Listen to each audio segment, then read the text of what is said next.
El sol se había escondido detrás de las montañas cuando el viejo autobús escolar se detuvo en la entrada del pueblo de San Oscuro. Era un lugar olvidado, rodeado de bosques espesos, con casas de adobe que parecían a punto de derrumbarse. El aire estaba impregnado de un olor extraño, una mezcla entre humedad y carne podrida. Los pasajeros descendieron en silencio, como si supieran que algo los observaba desde la penumbra. Entre ellos estaban Lucía, una joven de 19 años que buscaba a su hermano desaparecido; Rafael, un profesor de historia obsesionado con leyendas locales; Carmen, una enfermera que huía de un pasado doloroso; y don Mateo, un anciano con mirada perdida que murmuraba oraciones antiguas. Apenas pisaron el suelo polvoriento, los perros callejeros comenzaron a aullar al unísono. Las luces parpadeantes de las pocas farolas parecían resistirse a encenderse, y las ventanas de las casas se cerraron de golpe como si los habitantes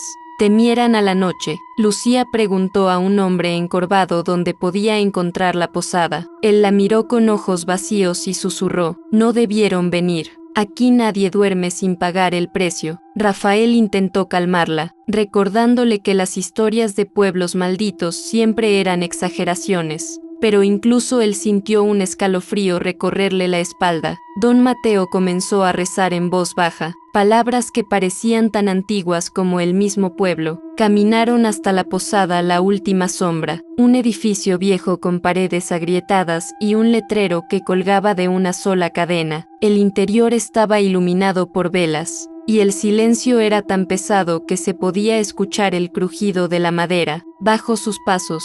La dueña, una mujer de piel pálida y cabello grisáceo, les entregó las llaves sin mirarlos a los ojos. «Las habitaciones están listas», dijo con voz áspera. «No salgan después de la medianoche». Lucía quiso preguntar por qué, pero algo en la mirada helada de la mujer la hizo callar. Mientras subían las escaleras, un retrato en el pasillo captó su atención. Mostraba a un grupo de personas con rostros deformados por el sufrimiento, y en el centro, un hombre con ojos rojos que parecía seguirlos con la mirada. Esa noche, cuando el reloj marcó las 12, un golpe seco resonó en la puerta de la habitación de Lucía. Ella contuvo la respiración. Volvió a escucharse, más fuerte, acompañado de un susurro que reptaba por las paredes: «No debiste entrar a San Oscuro». Lucía, temblando, se acercó a la puerta, pero antes de abrirla, una sombra oscura se deslizó por debajo, extendiéndose por el piso como si tuviera vida propia. El pueblo había despertado. Lucía no pudo dormir después de aquella sombra reptante que se deslizó bajo su puerta. Se recostó en la cama, los ojos bien abiertos, mientras el silencio era roto por pasos lentos en el pasillo. Cada crujido de la madera sonaba como un lamento. A la mañana siguiente, se reunió con Rafael y Carmen en el comedor de la posada. El ambiente era asfixiante. Los ventanales estaban cubiertos con cortinas negras que no dejaban entrar la luz, y las paredes estaban adornadas con símbolos extraños, dibujados con lo que parecía ser sangre seca. «Anoche escuché golpes en mi puerta», dijo Carmen con voz temblorosa. «Yo también», añadió Lucía, «y no era humano, algo se movía debajo». Don Mateo, que apenas probaba el café rancio, levantó la cabeza y murmuró: «Ellos ya los vieron, ahora no los dejarán salir». Rafael trató de racionalizar la situación, pero cuando intentó abrir la ventana, descubrió que estaba sellada por dentro con clavos oxidados. La dueña apareció de repente, observándolos con una sonrisa gélida. «No intenten escapar. Lo que anda afuera no permite que nadie huya». Esa tarde, decidieron explorar el pueblo en busca de respuestas. Las calles estaban vacías, aunque las puertas entreabiertas dejaban ver sombras que se movían sin cuerpo. Lucía juró escuchar su nombre susurrado en cada esquina: «Lucía, quédate con nosotros». En la iglesia del pueblo, encontraron algo perturbador. El altar estaba cubierto con cráneos humanos, y en el centro había un libro antiguo, abierto en una página manchada de rojo. El texto hablaba de un pacto sellado hace más de un siglo. Los habitantes ofrecieron sus almas a un ente llamado el Amo de las Sombras, a cambio de prosperidad eterna, pero el precio fue el encierro. Nadie podía abandonar San Oscuro sin ser devorado por la oscuridad. Al salir de la iglesia, el sol ya había desaparecido, las campanas comenzaron a sonar solas, y una risa gutural resonó por las calles. Los faroles se apagaron uno a uno, dejando al grupo en una penumbra absoluta. De pronto, de entre las sombras, unas manos huesudas se estiraron desde el suelo, intentando atraparlos. Lucía gritó y corrió hacia la posada, pero Rafael se quedó paralizado viendo cómo las figuras oscuras lo rodeaban. ¡Corred!, alcanzó a gritar. ¡No me miren! Su voz se perdió en un chillido desgarrador. Lucía y Carmen lo arrastraron a la fuerza, pero cuando llegaron a la puerta de la última sombra, Rafael estaba pálido, con los ojos en blanco, como si algo le hubiera robado el alma. La noche había dejado a Rafael en un estado extraño, respiraba, caminaba y hablaba, pero sus ojos estaban vidriosos, como si dentro de él ya no quedara nada humano. Lucía lo observaba con lágrimas contenidas, mientras Carmen intentaba mantenerlo erguido. Don Mateo, en cambio, parecía más lúcido que nunca, como si hubiera esperado ese momento. El Amo de las Sombras ya lo marcó, dijo con voz grave. Solo uno puede pagar el precio, o todos caerán. Lucía no entendía. La posadera apareció de nuevo, como si hubiese escuchado cada palabra. Nadie entra a San Oscuro por casualidad. Ustedes fueron llamados. Con esas palabras, colocó sobre la mesa una caja de madera cubierta de símbolos tallados. Al abrirla, reveló un cuchillo de obsidiana que brillaba con una oscuridad imposible. Cada generación debe entregar una vida al amo. Uno de ustedes debe ofrecerse. Carmen se levantó de golpe, indignada, pero antes de hablar escucharon un coro de susurros alrededor, como si cientos de voces los rodearan. Uno debe pagar, uno debe pagar. De pronto, Rafael comenzó a convulsionar. Sus manos se torcieron, sus uñas se alargaron y su piel adquirió un tono cenizo. De su boca salieron palabras en un idioma desconocido, gutural y profundo. Las velas se apagaron, y la oscuridad llenó la posada como una ola. Lucía lo sujetó, llorando, mientras don Mateo murmuraba: el sacrificio ya comenzó. El anciano explicó que el pacto había condenado a los habitantes del pueblo a transformarse en sirvientes del Amo de las Sombras. Cada 100 años, forasteros eran atraídos para renovar el sacrificio. Rafael ya había sido elegido, pero Lucía se negó a aceptarlo. Tomó el cuchillo de obsidiana y lo sostuvo con fuerza, decidida a luchar contra la entidad que había robado a su hermano y ahora pretendía llevarse a Rafael. En ese instante, las paredes de la posada comenzaron a sangrar, las sombras se alargaron formando figuras demoníacas, y el retrato del hombre de ojos rojos cobró vida, observándolos con una sonrisa diabólica. El precio del pacto estaba marcado en sangre, y el amo exigía su ofrenda. Esa madrugada, Rafael ya no era Rafael, sus movimientos eran erráticos. Su voz se había convertido en un murmullo seco que repetía frases sin sentido, y sus ojos reflejaban la misma oscuridad que el retrato colgado en la pared. Lucía intentaba sujetarlo mientras Carmen buscaba desesperada una salida. Don Mateo, con su rosario en la mano, explicó lo inevitable. Él es ahora un recipiente. Si no se rompe el pacto, el amo lo consumirá por completo. Decidieron huir de la posada, pero al abrir la puerta, la calle estaba cubierta por una neblina espesa que no dejaba ver más allá de 1 metro. Dentro de la neblina se movían figuras, cuerpos humanos deformados, arrastrándose con extremidades torcidas, como si fueran los antiguos habitantes del pueblo convertidos en esclavos eternos. Avanzaron entre rezos y gritos ahogados hasta llegar al cementerio. Allí, las lápidas estaban quebradas y los mausoleos abiertos. como si los muertos hubieran salido a caminar. En el centro, una tumba gigantesca mostraba el mismo símbolo grabado en el libro de la iglesia, un círculo con espinas que parecían palpitar como carne viva. De repente, Rafael se soltó de las manos de Lucía y cayó de rodillas frente a la tumba. Con una fuerza que no era suya, comenzó a recitar en aquella lengua prohibida. El suelo tembló, y una grieta se abrió, dejando escapar un humo negro que se alzó como una serpiente hacia el cielo. El amo de las sombras comenzaba a despertar. Las figuras de la niebla avanzaron hacia ellos, arrastrando cadenas oxidadas, mientras Lucía sostenía el cuchillo de obsidiana con ambas manos. La posadera apareció detrás de ellos, pero ya no parecía humana, sus ojos eran dos huecos vacíos, y su boca se alargaba hasta las orejas en una sonrisa imposible. «Ya no hay retorno», dijo con voz múltiple, como si hablara con cientos de gargantas. «El amo viene por ustedes». Lucía apretó los dientes, miró el cuchillo y tomó aire.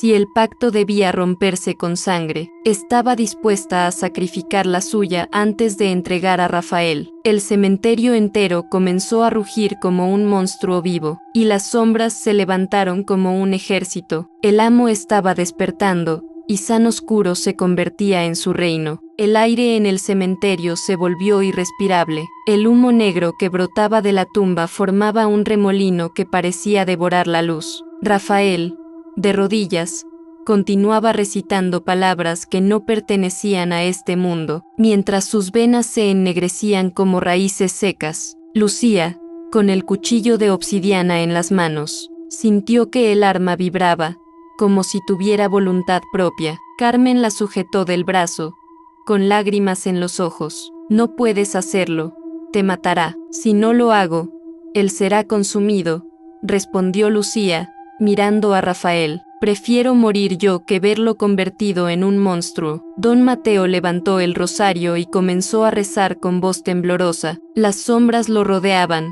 estirando sus manos negras hacia su cuerpo. Una de ellas lo atrapó por el cuello, arrastrándolo hacia una fosa abierta. «Antes de ser devorado», gritó, «solo la sangre inocente rompe el pacto». Lucía entendió, no bastaba con resistirse, debía entregarse como sacrificio. Con un sollozo, se colocó frente a Rafael y alzó el cuchillo hacia su propio pecho. Pero en el último segundo, Rafael levantó la cabeza, sus ojos ahora ardiendo en rojo intenso. «No, no lo hagas». Durante un instante, la voz de su amigo volvió. Una chispa de humanidad se abrió paso entre la corrupción. Lucía vaciló, y fue entonces cuando Carmen, con una valentía inesperada, arrebató el cuchillo y lo hundió en su propio corazón. El grito de Carmen resonó como un trueno. La sangre cayó sobre la tumba, y el humo negro se detuvo. Las figuras de la niebla retrocedieron,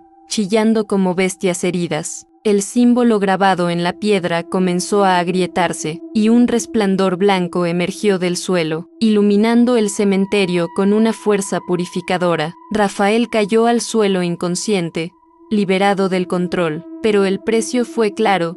Carmen yacía inmóvil, con los ojos abiertos hacia el cielo, mientras su sangre sellaba el sacrificio. Lucía la sostuvo entre sus brazos, llorando, mientras las sombras se desintegraban poco a poco en el aire. Por primera vez, el silencio del pueblo no era opresivo, sino fúnebre. El pacto había sido roto, pero el costo fue demasiado alto. El resplandor blanco iluminó el cementerio por varios minutos, hasta que la grieta en la tumba se cerró con un estruendo sordo. La neblina comenzó a disiparse, y con ella, las sombras que habían atormentado al pueblo durante más de un siglo se desintegraron en cenizas. Lucía sostenía el cuerpo sin vida de Carmen, incapaz de aceptar su sacrificio. Rafael despertó poco después, confundido, con la piel pálida y los ojos hinchados, pero libre de la corrupción que lo había poseído. Al ver a Carmen en brazos de su amiga, cayó de rodillas y sollozó, entendiendo lo que ella había hecho por salvarlo. El silencio volvió a San Oscuro, pero era distinto, ya no había lamentos, ni susurros en la oscuridad. Las casas abandonadas parecían aún más vacías, como si todo rastro de vida hubiera desaparecido junto con las sombras. Don Mateo no volvió a aparecer. Algunos dicen que fue arrastrado por las mismas fuerzas que intentaba contener, cumpliendo así su destino de guardián del pacto. Lucía y Rafael caminaron por las calles en ruinas hasta llegar a la salida del pueblo. El sol, por primera vez en días, atravesó las nubes y bañó el lugar con un calor tenue. La carretera estaba despejada, como si San Oscuro los dejara ir. Antes de marcharse, Lucía miró hacia atrás. En la distancia, la posada La Última Sombra seguía en pie, pero sus ventanas estaban selladas y su puerta cubierta de símbolos rotos. En una de las ventanas, creyó ver la silueta de Carmen, sonriendo en silencio, como si se hubiera convertido en el nuevo sacrificio eterno del pueblo. El viento sopló fuerte, llevando consigo un susurro final. El pacto se renueva, volveremos a llamar. San Oscuro había quedado en calma, pero su maldición nunca moriría por completo. Algún día, nuevas almas llegarían, atraídas por la misma oscuridad. Lucía tomó de la mano a Rafael, y sin mirar atrás, abandonaron aquel lugar maldito. El precio había sido pagado, pero el eco del sacrificio los acompañaría por el resto de sus vidas. Lucía y Rafael caminaron kilómetros por la carretera desierta, hasta que la silueta de San Oscuro quedó apenas como una mancha en la distancia. Pero, mientras avanzaban, ambos comenzaron a notar algo inquietante. El aire nunca cambiaba, la niebla los rodeaba todavía, y el olor a humedad y podredumbre seguía impregnando sus ropas. No hemos salido, susurró Rafael, jadeando. Lucía lo miró aterrada. El paisaje se repetía, la misma curva, los mismos postes de luz oxidados, el mismo árbol seco. Era como si caminaran en círculos infinitos. De pronto, escucharon pasos detrás de ellos. Voltearon, y allí estaba Carmen. No era un espectro difuso, se veía tan real como antes de morir. Tenía la misma herida en el pecho, pero no sangraba. Su rostro estaba sereno, y sus ojos brillaban con un resplandor blanco. El sacrificio fue aceptado, pero no completo, dijo con voz doble, como si hablara alguien más a través de ella. El amo duerme, pero su eco permanece. Rafael se desplomó de rodillas. Entonces, nunca podremos escapar. Carmen extendió su mano hacia ellos. Pueden elegir huir eternamente por caminos que no llevan a ninguna parte, o volver al pueblo y enfrentar el eco. Lucía apretó los dientes, sintiendo un frío que le perforaba el alma. Tomó la mano de Rafael y lo obligó a ponerse en pie. Si el eco sigue vivo, debemos acabarlo. Carmen sonrió con una tristeza infinita. El precio será mayor. El eco no pide un sacrificio, pide muchos. La neblina se abrió, y ante ellos volvió a aparecer la entrada del pueblo, con el letrero oxidado que decía «Bienvenidos a San Oscuro». El círculo estaba cerrado. Regresar al pueblo fue como entrar en una pesadilla repetida. Las casas parecían aún más deterioradas, las ventanas más oscuras, y la posada La Última Sombra se erguía como un cadáver de piedra. Esta vez, no había perros, ni faroles encendidos. Solo silencio absoluto. El eco del amo se manifestaba en todo. Las sombras no tenían ya forma humana, eran masas oscuras que se arrastraban por el suelo, murmurando con voces de niños, mujeres y ancianos mezcladas en un solo lamento. Carmen caminaba delante de ellos, como si los guiara. Cada paso suyo dejaba un rastro de luz tenue sobre la tierra. El eco no puede ser destruido con sangre, dijo sin mirar atrás. Debe ser encerrado, y el encierro requiere guardianes eternos. Lucía comprendió al instante. ¿Guardianes? ¿Como Don Mateo? Sí, respondió Carmen. Alguien debe quedarse en San Oscuro para siempre. Rafael gritó con desesperación. No, no volveremos a ese ciclo, no más sacrificios.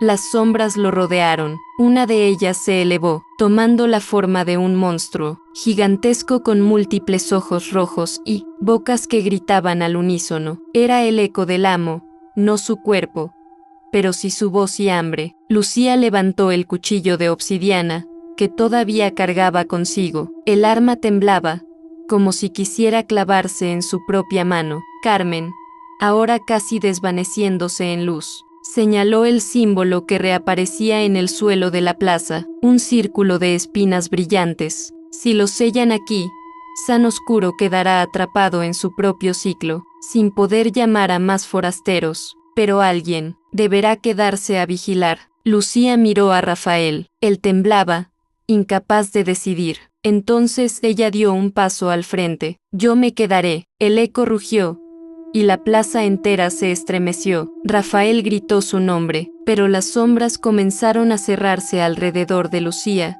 Carmen extendió su luz, envolviendo a su amiga en un resplandor blanco. El cuchillo cayó al suelo, y con un estallido cegador, todo San Oscuro se cubrió de silencio y luz.